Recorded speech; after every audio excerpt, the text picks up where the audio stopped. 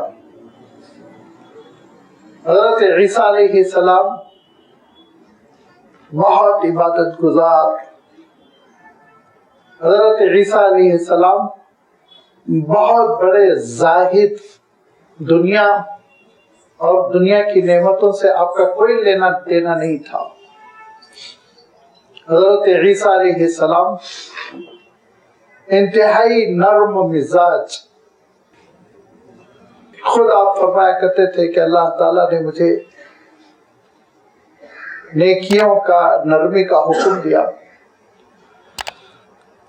حضرت عیسیٰ علیہ السلام پوری زندگی توحید کی دعوت دیتے رہے کہ ایک ہی اللہ کی عبادت کرو، ایک ہی اللہ کی عبادت کرو، لیکن یہ ساری چیزوں کو عیسائی مذہب سے خارج کر دیا گیا، لے دے کے تین خداؤں کا تصور، کفارہ، ٹرینیٹی، یہی ساری چیزیں ان کے مذہب میں رہ گئی۔ پریکٹیکلی، عملی طور پر حضرت عیسیٰ علیہ السلام کی کوئی تعلیم محفوظ نہیں۔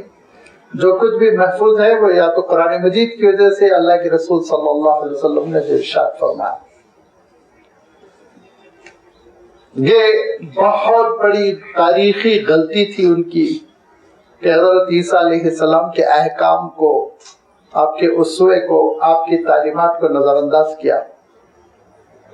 اللہ تعالیٰ نے آل عمران میں تاکید کی کہ دیکھو، اللہ تعالیٰ اپنے جو رسول کو بھیجتا ہے تو جہاں محبت واجب ہوتی ہے، دل میں اولین مقام پر وہ جاگزی ہو، یہ مطلوب ہوتا ہے، وہیں عمل، اطاعت، فرما برداری۔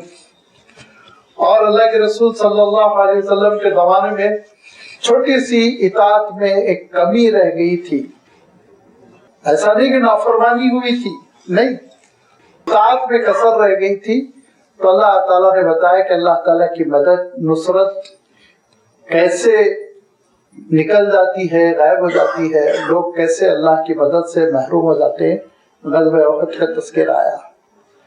سورۃ النساء میں اللہ تعالیٰ نے اسی حقیقت کو بیان فرمایا کہ اللہ کے رسول صلی اللہ علیہ وسلم کی اطاعت، تمہارا خاندان جو ہو وہ ویسے خاندان بننے کی کوشش کرے جیسے کہ اللہ کے رسول صلی اللہ علیہ وسلم نے خاندان بنا کر پیش کیا۔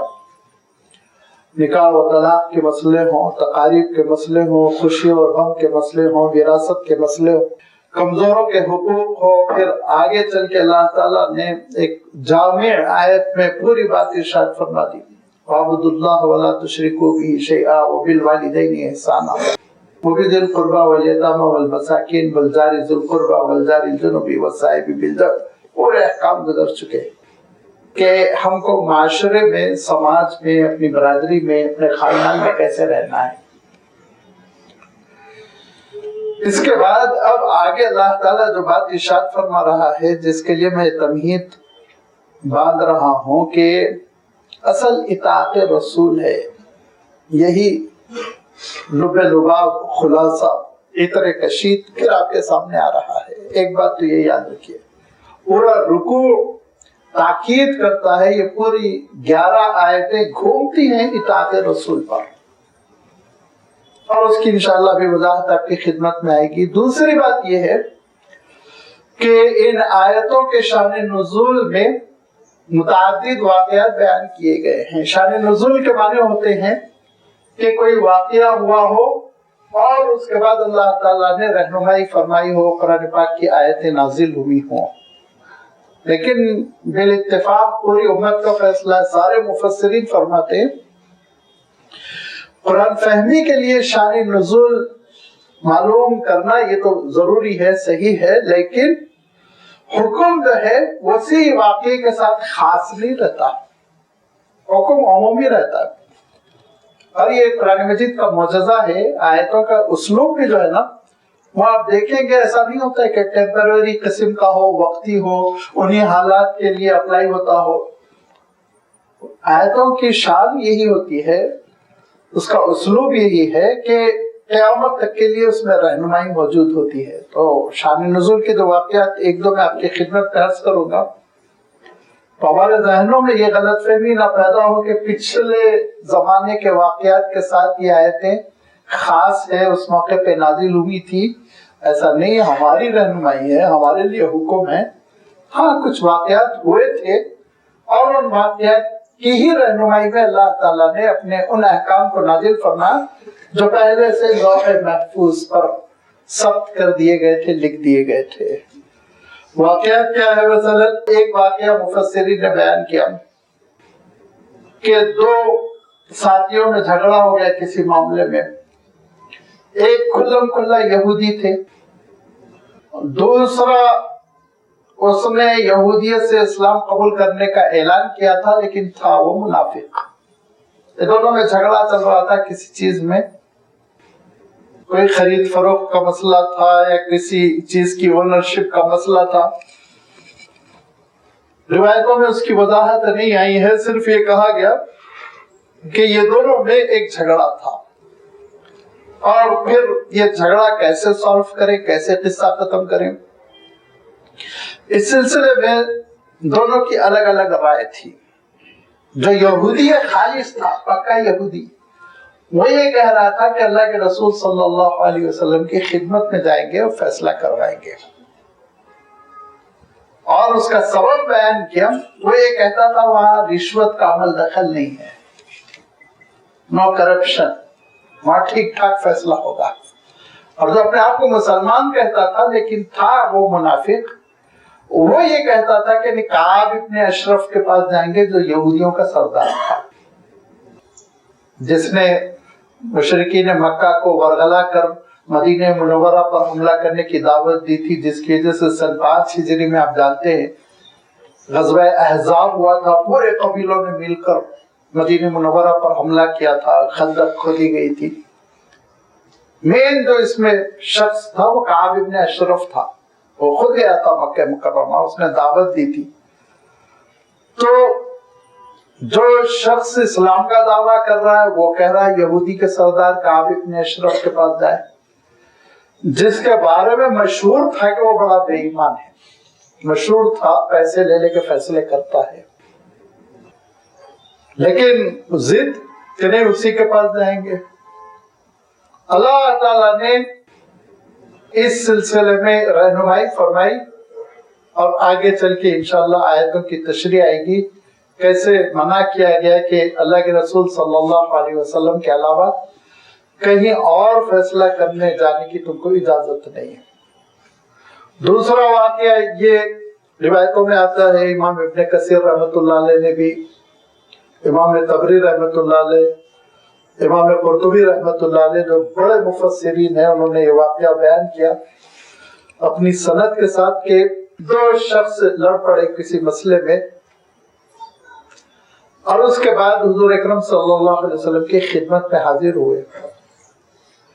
اللہ کے رسول صلی اللہ علیہ وسلم نے فیصلہ فرمایا، جس شخص کے حق میں فیصلہ نہیں جا رہا تھا وہ جھوٹا دعویٰ کر رہا تھا، اور اللہ کے رسول صلی اللہ علیہ وسلم نے سچ کی بنیاد پر جس کا حق تھا اسی کے لیے آپ نے فیصلہ فرمایا۔ تو جس کا یہ حق نہیں مل رہا تھا، جس کو حصہ نہیں مل رہا تھا، جس کو شکایت تھی، اگرچہ کہ جھوٹ کی بنیاد پر تھا اس کا دعویٰ، پھر بھی اس نے کہا باہر نکلنے کے بعد کہ میں یہ فیصلے پہ راضی نہیں ہوں، مطمئن نہیں ہوں۔ بہت بڑا مسئلہ ہوتا ہے، لوگ لڑ جھگڑ کے آتے ہیں، اس کے بعد جو ہے فیصلے کرواتے ہیں، اور بعد میں فون کر کے کہتے ہیں مول صاحب غلط فیصلہ کرے تو آئے کیوں تھے، کورٹ کو چلے آتے ہیں۔ ایسے ہی کچھ معاملہ ہوا کہ باہر نکلنے کے بعد اس نے کہا کہ یہ فیصلہ غلط ہوا، میں نہیں مانتا۔ تو کہا پھر کیا کریں گے؟ کہا حضرت ابوبکر کے پاس جائیں گے۔ اور وہ شخص یہ سمجھ رہا تھا حضرت ابوبکر نرم طبیعت کے ہیں، تو حضرت ابوبکر میرے حق میں فیصلہ کر دیں گے۔ کیس بیان کیا، وہی فیصلہ کیا جو اللہ کے رسول نے کیا تھا۔ اس نے کہا میں یہ بھی نہیں مانتا۔ کہا اب کیا کریں گے؟ کہا عمر کے پاس جائیں گے۔ وہ یہ سمجھتا تھا کہ حضرت عمر سے اس کے جو تعلقات ہیں، ان تعلقات کی